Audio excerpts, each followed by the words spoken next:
আসসালামু আলাইকুম। শুরু করছি প্রণয়ের অমল কাব্য। পর্ব ৩ লিখেছেন ডিআরএম সোহাগ। ইরফানের সারা রাত বসে হেঁটে নয়তো এপাশ ওপাশ পায়চারি করে কেটেছে। সারা রাতে মোটামুটি 1 প্যাকেট সিগারেট পোড়ানো শেষ। ইজি চেয়ারে বসে লাস্ট সিগারেট ডান হাতের 2 আঙুলে ধরে বার দুয়েক টোকা দিল।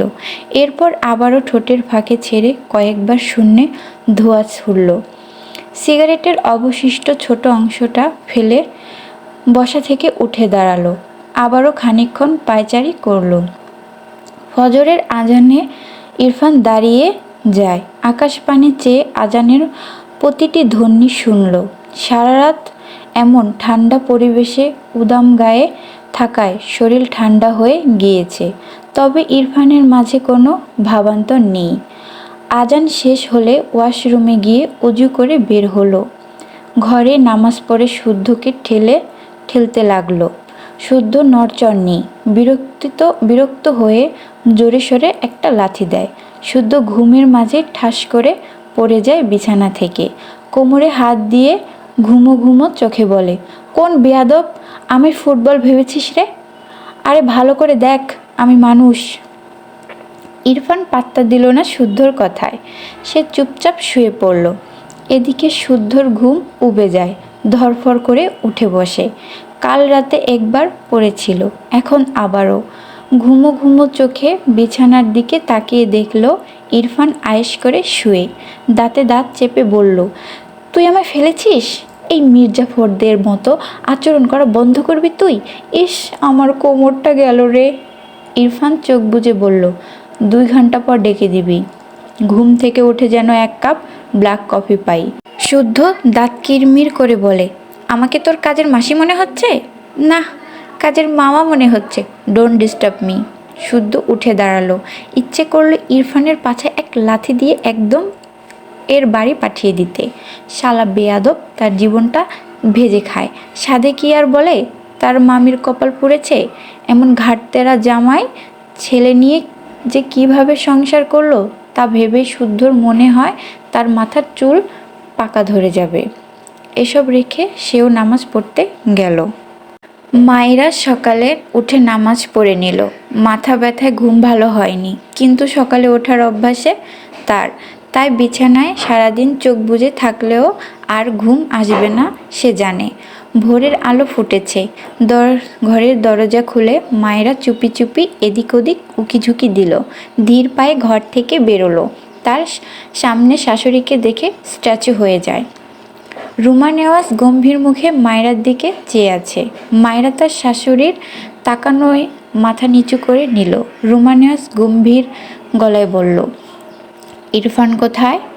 মায়েরা মাথা নিচু করে ভুরু কুঁচকে তার শাশুড়ির দিকে তাকালো।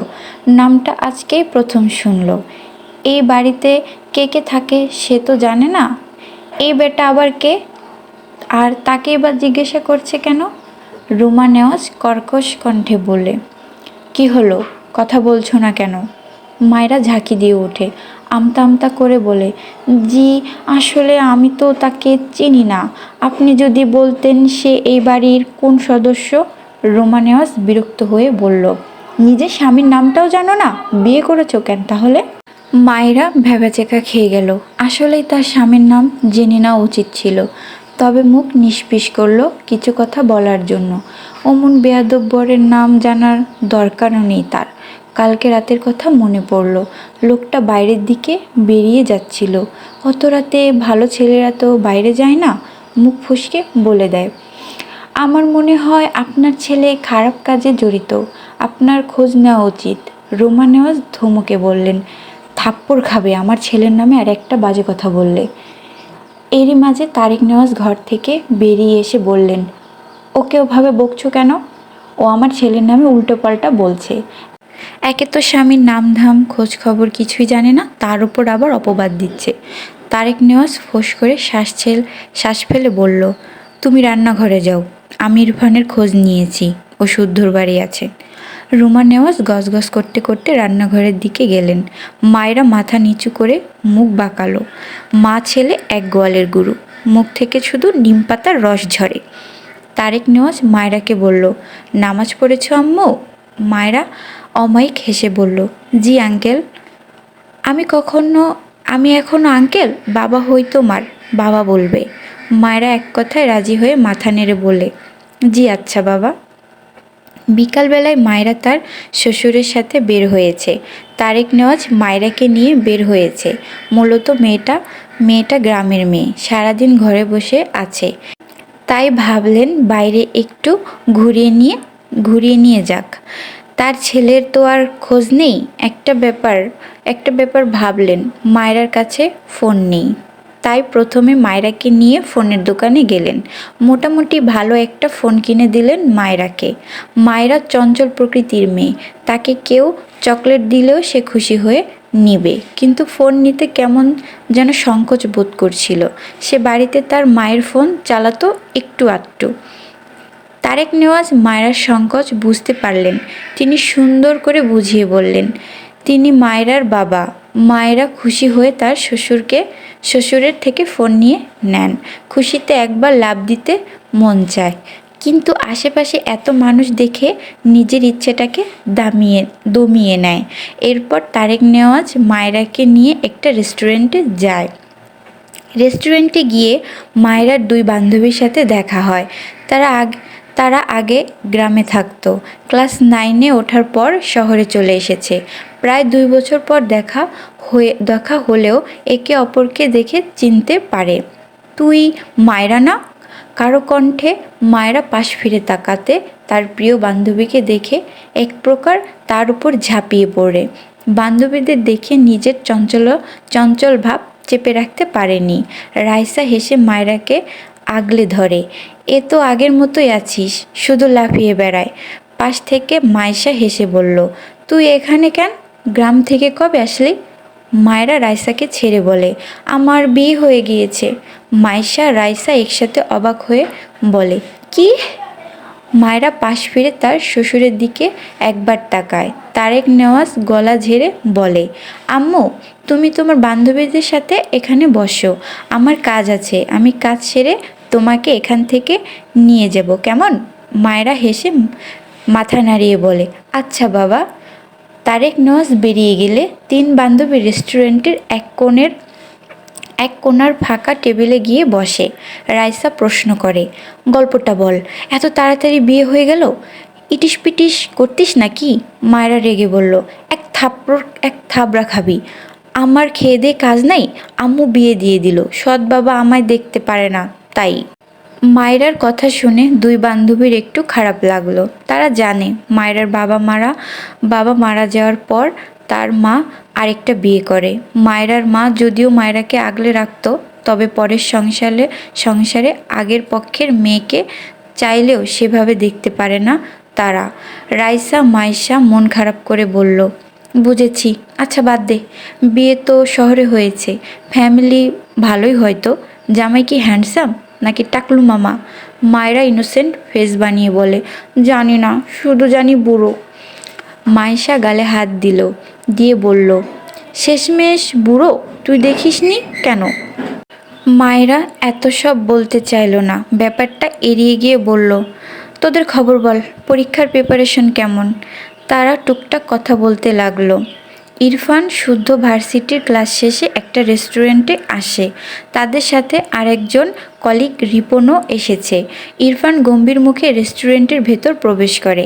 এদিকে শুদ্ধ রিপনদের কথার শেষ নেই।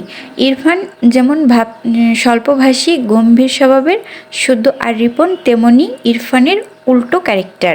ইরফানরা মায়রাদের ডান পাশে ঠিক একটা টেবিল পাড়ের টেবিলে গিয়ে বসে। শুদ্ধ আর রিপন মায়রাদের থেকে পিঠ ফিরিয়ে বসেছে। অপর পাশে ইরফান। এদিকে মায়রার 2 বান্ধবী ইরফানদের থেকে পিঠ ফিরিয়ে বসেছে, আর মায়রা বসেছে ইরফানের মুখোমুখি হয়ে। মাঝে খুব বেশি ব্যবধান নেই। মায়রা কথা বলতে বলতে হঠাৎই সামনের দিকে চোখ পড়ল তার। চোখ বড় বড় হয়ে যায়। ভীত কণ্ঠে বলে, বান্ধবী, এখানে পাগল এসেছে, পাগল, চল পালাই। মাইশা বলে, কোথায়? মায়রার ডান হাতের আঙুল দিয়ে ইরফানের দিকে ইশারা করে দেখালো। মাইশা রাইসা দুজনেই উল্টো ঘুরে তাকালো। মায়রার ভয়েস মোটামুটি জ্বরেই ছিল। যার ফলে কথাটা ইরফানের কান পর্যন্ত পৌঁছায়। শুদ্ধ আর রিপন উল্টো ঘুরে তাকায়। ওদিকে ইরফান ও মায়রার দিকে ভুরু কুঁচকে চেয়ে আছে। মায়রা ইরফানের দিকে তাক করে রাখা আঙুল এখনও নামায়নি। মাইশা রাইসা ভুরু কুঁচকে বলল, আরে কোথায় পাগল, ভদ্রই তো লাগে। আর এমন বড় চুল কতজন তো স্টাইল করে রাখে। আবাল কথাটা বলে এদিকে ফিরে মায়রার দিকে তাকালে দেখলো মায়রা এখনও হাবার মতো ইরফানের দিকে আঙুল তাক করে আছে। রাইসা নিজের কপালে একটা বাড়ি মেরে মায়রার হাত নামিয়ে দিয়ে বলে, আরে এভাবে আঙুল তুলে আসিস কেন? কি বলবে মানুষ, আজব। ইরফান শক্ত চোখে মায়রার দিকে চেয়ে আছে। শুদ্ধ ভুরু কুঁচকে বিড়বিড় করে বলল, যাক, কেউ একজন তো চিনতে পারলো আমাদের সাথে এক পাগল ঘোরাঘুরি করে। ইরফান হঠাৎই বসা থেকে দাঁড়িয়ে যায়। রিপন শুদ্ধর পিঠে একটা থাপ্পড় দিয়ে বলে, এমনিতে রেগে গেছে, শুনতে পারলে তোর 12টা আগে বাজাবে। কথাটা বলে নিজেও দাঁড়ায় ইরফানের পাশে এসে। ইরফান হাত মুষ্টিবদ্ধ করে মায়রার দিকে চেয়ে যেন টুপ করে গিলে খাবে। মায়েরা ভীত চোখে ইরফানের দিকে তাকিয়ে আছে, ভয়ে কাঁপছে। পাগলকে পাগল বলে খেপিয়ে দিয়েছে, এখন তার কি হবে? শুদ্ধ আবার মায়রার দিকে তাকালো, আরেকবার ইরফানের দিকে। মায়রাকে দেখে বাচ্চাই লাগলো। এই বাচ্চাটা না বুঝে বলেছে, কিন্তু তার ভাইটা না বুঝে এই বাচ্চাকে এখন কি করবে সেটাই তার ভাবনায়। ইরফান মায়রার দিকে এগিয়ে যেতে নিলে শুদ্ধ দ্রুত ইরফানের সামনে দাঁড়িয়ে বলে, মেয়েটা ছোট, এখানে সিনক্রেট করিস না, বাদ দে, না বুঝে বলে ফেলেছে। আমি তো বলছি তুই তামিল মুভির নায়ক। ইরফান রেগে চিৎকার করে বলে, ওর সাহস কি করে হয় আমাকে এভাবে বলার? মায়রা চোখ বড় বড় করে নিজেকে গুটিয়ে নেয়। ইরফান শুদ্ধকে ধাক্কা দিয়ে মায়রার দিকে এগিয়ে আসলে মায়রা ভয়ে একদম কোনায় গিয়ে গুটিসুটি মেরে নিচে লুকাতে চায়, কিন্তু লুকানোর মতো জায়গা না পাওয়ায় একদম কোনায় গুটিসুটি মেরে দোয়াদরুদ পড়তে লাগলো। মাইশা রাইসা দুজনই আহাম্মক হয়ে তাকিয়ে আছে। ইরফান মায়রার পাশ বরাবর দাঁড়িয়ে বলে, হেই ইডিয়েট গার্ল, বাইরে বেরিয়ে এসো। মায়রা কেঁদে দিবে প্রায়, ভীত স্বরে বলে, দোস্ত আমায় বাঁচা, এই পাগলটা আমায় মেরে ফেলবে। ইরফানকে আবারও পাগল বলায় রাগের টেবিলের উপর ধূপ করে একটা পাঞ্চ মারে। আশেপাশের মানুষ সার্কাস দেখছে বসে বসে। ইরফান রেগে বলে, বেরিয়ে এসো নয়তো। মায়রা মাথা নিচু করে রেগে বলে, একদম আগাবেন না, আমার কিন্তু বেশি বয়সের একটা জামাই আছে, বয়স বেশি তাই বুদ্ধিও বেশি, আপনাকে একদম উড়িয়ে দিবে বলে দিলাম। মায়রার কথায় শুদ্ধ রিপন ভ্যাবাচেকা খেয়ে যায়। ইরফান ভুরু কুঁচকে বলে, হোয়াট? মায়েরা বিড়বিড় করে বলে, শালা ইংরেজ, আবার ইংরেজ ঝাড়ছে। এই ব্রিটিশকে কেউ বাংলাদেশ থেকে বের করে দেয় না কেন? রাইসা মাইশা দুজনে মাথা ফাটাতে ইচ্ছে করছে। এই মায়েরা আর শুধরালো না, বিয়ে হয়েছে তবুও এমনই থেকে গিয়েছে। এর বুড়ো জামাই একে সামলায় কিভাবে? রাইসা ইরফানের দিকে তাকিয়ে বলল, ভাইয়া ওর হয়ে আমরা সরি, আসলে ও না বুঝে বলে ফেলেছে। মায়েরা রাইসার কথায় রেগে বলল, আরে তোরা সরি বলছিস কেন? জানিস এই পাগল দুদিন আগে আমায় অ্যাক্সিডেন্ট করিয়েছিল। আরে এ তো ইংরেজ, বাংলাদেশ থেকে বের করে দিতে হবে, আর তোরা সরি বলছিস? মূর্খের দল সব। মায়রার কথা শুনে তার দুই বান্ধবী তার দিকে রেগে তাকালো। উফ, এই মেয়েটা মুখ বন্ধ হয় না কেন, বুঝে পায় না। ইরফানের শরীরে যেন আগুন ধরিয়ে দিয়েছে মায়রার প্রতিটা কথায়। শুদ্ধ ঢোক গেলে ইরফানকে জোর করে টেনে কয়েক পা পিছিয়ে নিয়ে আসে। মায়েরা যখনই দেখলো ইরফান একটু পিছিয়েছে, অমনি বসা থেকে দাঁড়িয়ে কোণা থেকে বেরিয়ে আসে, এক দৌড়ে চলে যাবে। তার আগেই ইরফান এগিয়ে এসে মায়রার হিজাব টেনে ধরে। মায়রার পা থেমে যায়। কি সুন্দর করে হিজাব বেঁধেছিল, সব পিন ছুটে গেল বোধ হয়। মাথা থেকে হিজাব ছুটে গেলে তার শরীরে তো কিছুই থাকবে না। সে ভয়ে মায়রার পা থেমে যায়। শুদ্ধ পাশ থেকে ইরফানের শরীরে হাত বুলিয়ে বলে, ছেড়ে দে রে, দেখ দেখ মানুষ তাকিয়ে আছে। ইরফান রেগে বলে, এই ইডিয়েট আমায় ভুলভাল পদবি দিয়ে যাচ্ছে, ওকে আমি ছাড়বো না, ওর লাইফটা জাস্ট হেল করে দিব আমি, স্টুপিড গার্ল। মায়রা ইরফানের কথার মাঝে সুযোগ বুঝে একটু এগিয়ে এসে ইরফানের যে হাত মায়রার হিজাব টেনে ধরেছে সে হাতে তার দুই হাত দিয়ে গায়ের জোরে খামচি দিয়ে ধরে। ইরফান রাগান্বিত চোখে ভুরু কুঁচকে তাকায় মায়রার দিকে। মায়রা ভেবেছিল এই কাজ করলে লোকটার হাত আলগা হবে, সেই সুযোগে সে পালাবে, কিন্তু এই লোকটা তো নির্বিকার। মায়রা নিজে হাতে ব্যথা পেল। এই লোকের কোনো ভাবান্তর নেই। মায়রা অবাক চোখে ইরফানের দিকে চেয়ে ইরফানের হাত থেকে তার হাত সরিয়ে নিল। আজ সে শেষ। ঢোক গিলল, মুখ ফুসকে বলে ফেলল, আপনার চামড়া বুঝি গন্ডারের? কথাটি বলেই মুখ চেপে ধরল। তার বেফাঁস কথা যে মুখ ফুসকে বেরিয়ে যায়, জমের সামনে দাঁড়িয়েও কথার লাগাম টানতে পারে না। ইরফান মায়রার হিজাবের কোণা ছেড়ে মায়রার বাম হাত শক্ত করে ধরে। মায়রার মাথায় কিছু আসছে না। ওদিকে মাইশা রাইসা নিজেরাও বুঝতে পারছে না কি করবে। এই মেয়েটার এসব অভ্যাস আগে গ্রামে দেখতাম, তা না হয় মানা যায়, শহরে এসে অপরিচিত একজনের সাথে এমন কেন করছে? ভয়ডর কিছুই নেই নাকি? মায়েরা ভয়ে ভয়ে ইরফানের দিকে তাকিয়ে বলে, দেখুন আমায় ছেড়ে দেন প্লিজ, আমার বুড়ো জামাই আপনাকে ছাড়বে না বলে দিলাম। ইরফান মায়রাকে টেনে বাইরে নিয়ে যেতে চায়। এই ইডিয়েটকে আজ সে একটা শিক্ষা দিয়েই ছাড়বে। মায়রা হঠাৎই মেঝেতে বসে পড়ে। ইরফান মায়রার হাত শক্ত করে ধরে রেগে তাকায়। শুদ্ধ আর রিপন হাঁ করে চেয়ে আছে মায়রার দিকে। এটা কি ভাই? মায়রা ইনোসেন্ট ফেস বানিয়ে শুদ্ধর দিকে তাকিয়ে বলে, ভাইয়া, আপনাকে দেখে বুঝেছি আপনি হাই লেভেলের ভালো, দয়া করে আমায় বাঁচান আপনার পাগল বন্ধুর হাত থেকে। শুদ্ধ চোখ বড় বড় করে তাকালো মায়রার দিকে। কি সাংঘাতিক মেয়ে! কন্টিনিউয়াসলি ইরফানকে পাগল বলে যাচ্ছে, আবার তাকে পামও দিচ্ছে যেন বাঁচিয়ে দেয়। শুদ্ধ মনে মনে হাসলো। কোন বুড়োর বউ এই মেয়ে? তার তার তো দুঃখ হচ্ছে সেই বুড়োর জন্য। ভাবনা রেখে ইরফানের হাত ধরে বলে, আরে বাচ্চা মেয়ে, ছেড়ে দে। ইরফান মায়রার হাত ছাড়ল ঠিকই, কিন্তু আবারও মায়রাকে ধরতে গেলে মায়রা দ্রুত বসা থেকে উঠে এক দৌড় দেয়। ছাড়া পেয়েছে 1 সেকেন্ডের জন্য, সে সুযোগ কাজে লাগাবে না? কোনো দিকে না তাকিয়ে এক দৌড়ে বাইরে বেরিয়ে যায়। ইরফানের হাত ফসকে যায়। মায়রা ততক্ষণ রেস্টুরেন্টের বাইরে চলে গিয়েছে। ইরফান শক্ত চোখে মায়রার দিকে তাকিয়ে থাকে। শুদ্ধ হাঁ করে মায়রার দৌড়ের পাগড়পার হওয়ার দৃশ্য দেখল। বাদরের দৌড়ের স্পিডও এই মেয়ের চেয়ে কম হয়তো। চোখের পলকে হাওয়া। ইরফান রাগে গজগজ করতে করতে শুদ্ধর শার্টের কলার টেনে ধরে বলল, ওকে ছাড়বো না আমি। শুদ্ধ ভুরু কুঁচকে বলল, আমার শার্ট ধরে বলছিস ওকে ছাড়বো না? এসব কোন নীতি ফলো করিস? বলবি আমায়? ইরফান বিরক্ত রাগে শুদ্ধর কলার ছেড়ে হনহন করে রেস্টুরেন্ট থেকে বেরিয়ে যায়। রিপন টেবিলে বসে এদের সার্কাস দেখছিল এতক্ষণ। শুদ্ধ পাশ ফিরে একবার মায়রার বান্ধবীদের দিকে তাকালো। মায়েশাও এদিকে তাকালো। শুদ্ধর সাথে চোখাচোখি হয়। শুদ্ধ চোখ সরিয়ে নিয়ে রিপনের পাশে গিয়ে বসে। রিপন একটা স্যান্ডউইচে কামড় বসিয়ে বলে, তোর ভাই কই গেল? শুদ্ধ ডান হাতের শার্ট তার হাতা গোটাতে গোটাতে বলল, যেখানে খুশি যাক, আমার পেট আগে ভরাই, সারাদিন পেটে কিছু পড়েনি। রিপন আশেপাশে খেয়াল করলে দেখল সেই মেয়ের 2 বান্ধবীর মাঝে একজন শুদ্ধর দিকে তাকিয়ে আছে। রিপন মিটিমিটি হেসে বলল, আই থিঙ্ক তোকে দেখে একজন ক্রাশ খাইছে মামা। শুদ্ধ বিরক্তি হয়ে বলে, খেতে দে। রিপন ভুরু কুঁচকে বলল, তুই একটা চান্স নে, বাচ্চা মেয়ে, পুরোই মাখন।